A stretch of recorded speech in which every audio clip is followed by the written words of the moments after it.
welcome to Soft Sports, and my name is Sase.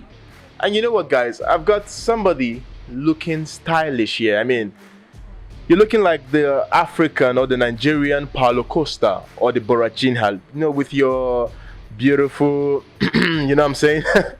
You're welcome, Evals. I know you're making fun of me, but don't worry. By the time I hit the gym and come back here, you won't say those things you're saying. Say what? Don't worry. By the time you hit the gym, I guess you're talking about Jim Mike.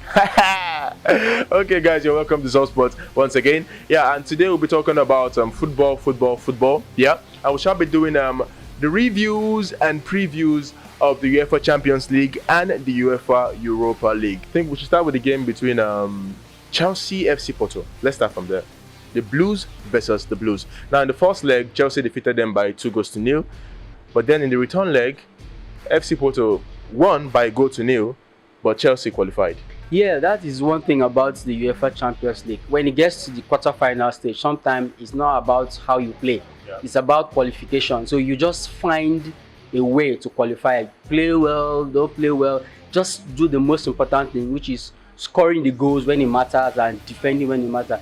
So the two legs, Chelsea won 2-1 aggregate. At the end of the day, if you win, it means you're the better team. Now let's check the next one, which is okay. I'm trying to pick at random here, but I just can't hold my breath. But to go into the most intense, which was the game between PSG and Bayern Munich. Fantastic game of football. Two wonderful teams giving us football at the highest level. This is what Champions League is all about. I mean, the second leg in particular was very interesting. End-to-end stop. I mean, PSG didn't really score, but just like I said in the Chelsea game, you have to do what you need to do at the right time. And so they did their homework. They scored the most important goals of the games in the first leg. So in the second leg, they didn't need to do much in terms of scoring. They were able to defend, keep Bayern Munich at bay.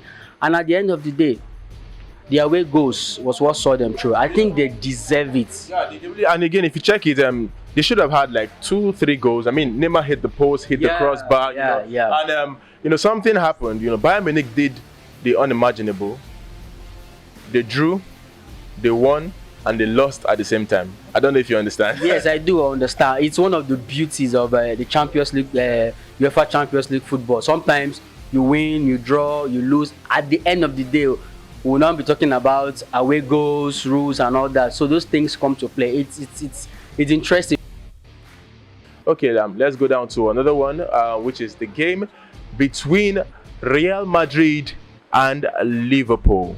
Yeah, the first leg, Real Madrid won at the Alfredo Di Stefano Stadium, and Jurgen Klopp came out to say, it was odd playing in that kind of pitch, like a training ground. Exactly. So when we go to Anfield, we'll show them that this is Anfield, and they did go to Anfield. And what happened in Anfield?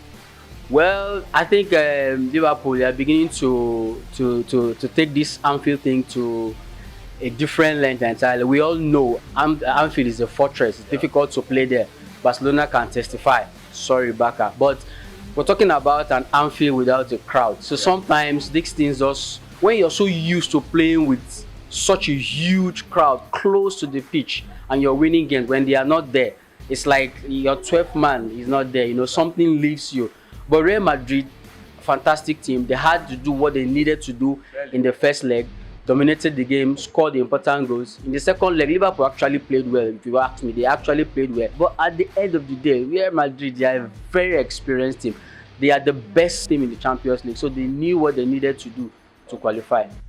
Let's go down to a team with good quality, but not much of experience when it comes to the UEFA Champions League, and that is the game between Borussia Dortmund versus Manchester City. Yeah, we saw the first leg. Man City played well and they won, and it was surrounded by controversies. Bellingham's goal was ruled out. A lot of people still believe that goal should have stood, but they went into the second leg and it was an intense game. Very intense game. I think kudos to Borussia Dortmund for pushing Manchester City this far. I mean, they gave Manchester City a hell of a game. You will never really expect Dortmund to fight Manchester City to that level. But they did. The young man you mentioned, Bellingham, doing very, very well. He couldn't get the goal that he was supposed to get in the first leg, but somehow in the second leg, he stood tall once again. And what a brilliant goal that was. Brilliant goal. This time around, the referee had no option than to let the goal count. There would have been a riot if he had done that. Unfortunately for someone like Sancho, who I think was really, really desperate to play against his former team, he could not. So injury could not help him. So at the end of the day, Manchester City are through to the semi-final. Okay, all right. Now, we've seen the reviews for the UEFA Champions League, and let's go into the previews. Now, let's start with the game between Chelsea and Real Madrid. I expect to see a cagey game.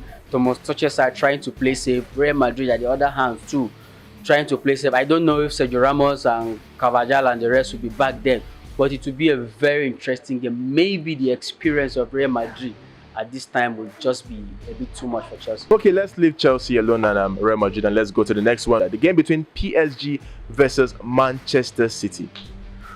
Wonderful game. I expect this game to be just like the PSG Bayern Munich game.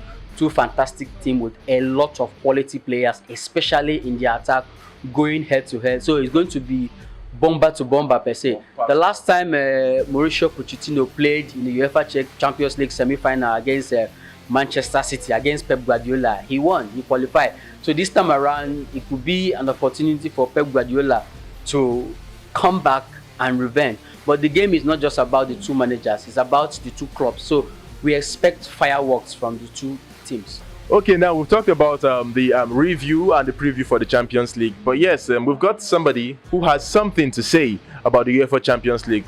And that person is Handy. You know, Handy can be controversial. But let's just see if he has something less controversial this time around.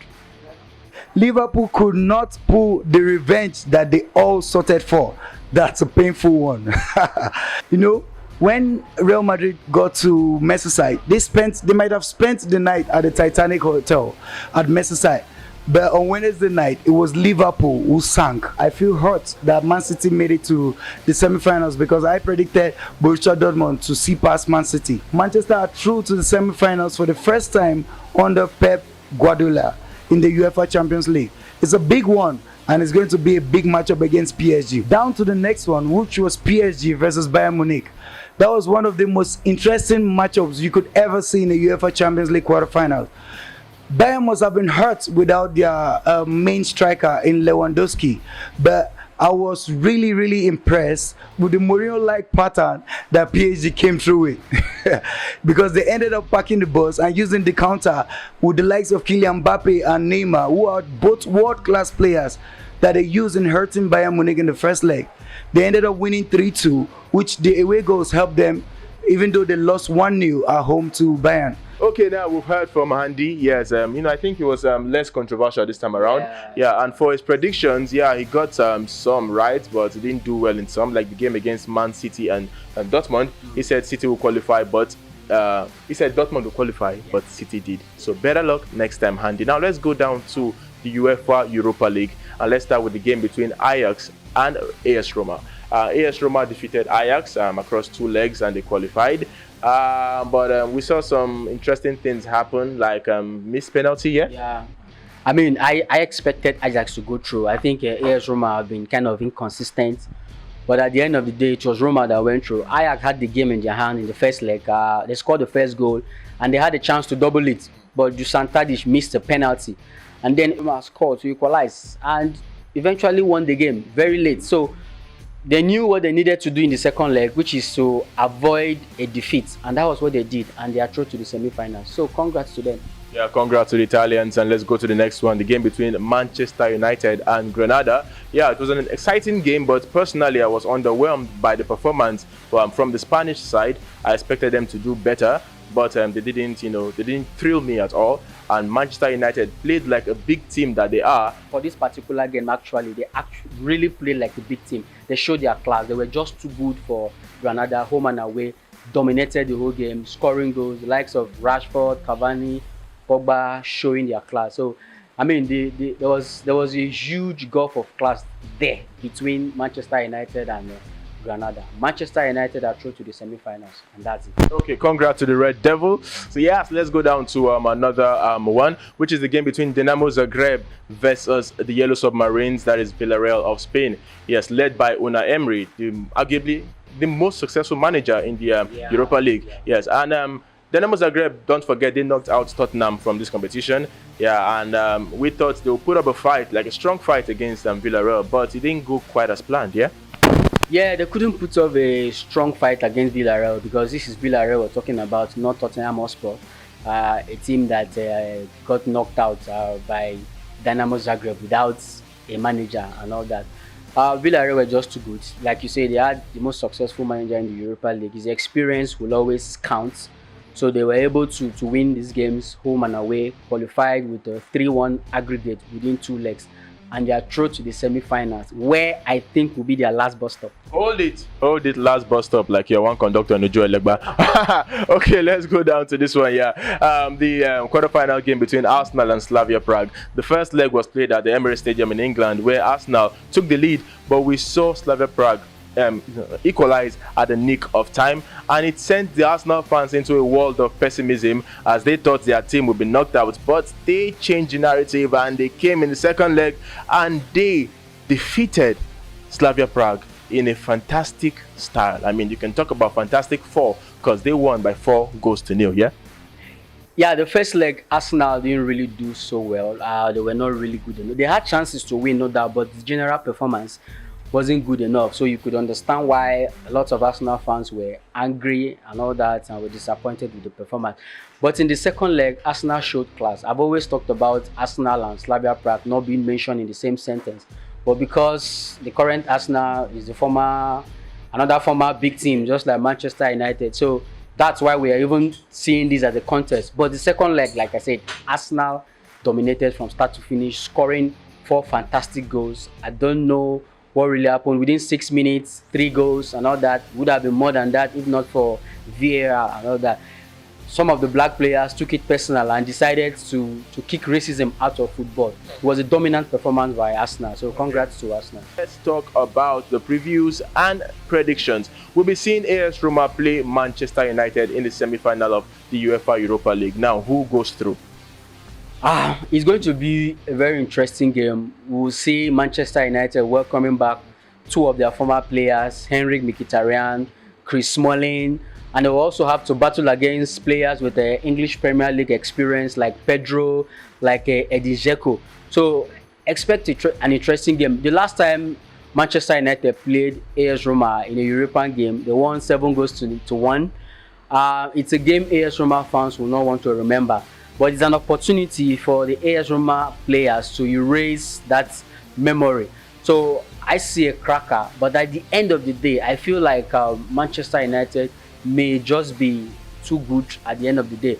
Another opportunity for Ole to qualify to the final. He's also been a semi-final man. So yeah, he does have a jinx to break, yeah? He has to break it this time around. Yeah, that's it. Okay, now hopefully Ole breaks the jinx and hopefully Chris Smalling makes it into the final. We don't know, only time will tell. Now let's go to a discussion that I know you want to have. Yeah, you have been excited about this all week, and it's the game between Arsenal versus Villarreal. Arsenal versus Villarreal, very, very interesting game. I mean, the headline, Unai Emery returning to the Emirates Stadium and all that. It's a game that media, everybody has been talking about. It's a game that a lot of neutrals really wanted to see, and now it's time for us to watch that interesting game. Unai Emery will be coming back to the Emirates to try and prove a point that it was a wrong decision that he was sacked. Arteta, on the other hand, want to prove a point that it was the right decision and it was a good decision that he was hired. So expect the 2 managers to be very, very motivated. Expect their players too to be motivated. Villarreal will want to make it to the final and probably win it. Unai Emery is very experienced, the most successful manager in the tournament. He wants to add another laurels to his name. Arsenal, on the other hand, knows that this is an opportunity for them to get to the final and probably win it. And because if they don't, it's going to be a terrible season for Arsenal. They'll be out of Europe for the first time in like forever. Exactly. Imagine Arsenal not playing European football. Exactly. So expect a cracker. Expect 2 very, very fantastic teams knocking their heads, and at the end of the day, my prediction has to come from my heart. So who wins? Arsenal will make it for me. All right, guys, that's all we have for today on Soft Sports. Yeah, we're giving you the reviews, previews, and predictions for the UEFA Champions League and the UEFA Europa League. Okay, yeah, do well to follow us across all our social media platforms, and please subscribe to our YouTube channel. It's free, okay? And you can also click on the notification button so you can get our videos and be the first to watch them when they get posted, okay? And feel free to also comment on our comment section. Just tell us your predictions and also give reasonable comments on the Champions League and the UEFA Europa League. Okay, guys, my name is Sase and I've had I've had Evals with me. Okay. I love your style actually. No, my name is Evalsam. I'm not Paulo Costa, but guess what? I'm going to hit the gym and I will surprise him with, you know what I'm talking about. Why would you want to hit G Mike? I don't understand. All right, guys. Peace out.